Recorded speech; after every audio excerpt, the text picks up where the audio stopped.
Assalamualaikum guys, bëgg naa leen bàyyi ni ci jàmm man maa ngi ci jàmm ba alhamdulillah. Tey dama leen di wan naka ngeen di supprimer seen ay historique de recherche ci application Google Chrome. Maanaam naka ngay supprimer sa li nga doon recherche ci Google Chrome wala nga doon taper dara ci Google Chrome nga bañ kenn bañ gis li nga doon taper wala li nga doon recherche nga bañ kenn gis xam ni lii da nga ko doon recherche wala da nga ko doon taper ci Google Chrome. Tey dinaa leen wan naka ngeen di supprimer historique de recherche yooyu. Maa ngi jégalu nag ci li ma gëj a dugal vidéo YouTube moo ma joxoon benn avertissement tëj sama chaîne pendant une semaine moo tax semaine bi yëpp dugal ma vidéo mais maa ngi jégalu bu baax a baax ci retard ci absence bi. boo bëggee supprimer sa ay recherche ci application Google Chrome da ngay ñëw ci 3 points yi la ci kaw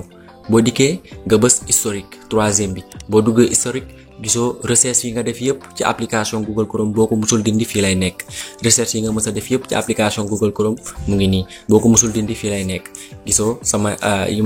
sama activité ci application Google Chrome yëpp mu ngi nii. Léegi boo ko bëggee supprimer da ngay bës effacer les données de navigation mooy fi mu indi nii effacer les données de navigation bu dikkee lii lay njëkk a indi bu ci benn coché wul da nga koy coché bu ci benn boo dikkee fekk benn coché wul da nga koy coché. Léegi boo dikkee da ngay bës 24 heures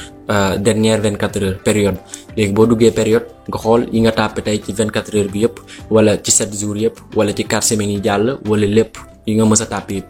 Léegi boo bañee ñàkk yi nga tàppe woon ci 7 jours yi da ngay def 24 heures léegi wala 4 semaines wala tous les jours wala toutes les données. Léegi ñun ñu xool 7 jours yi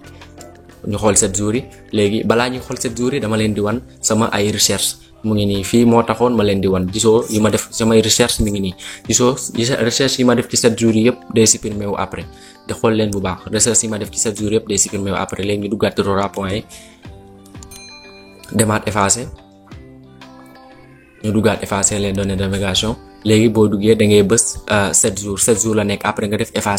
effacer les données. Léegi boo bësee effacer les données après nga bës effacer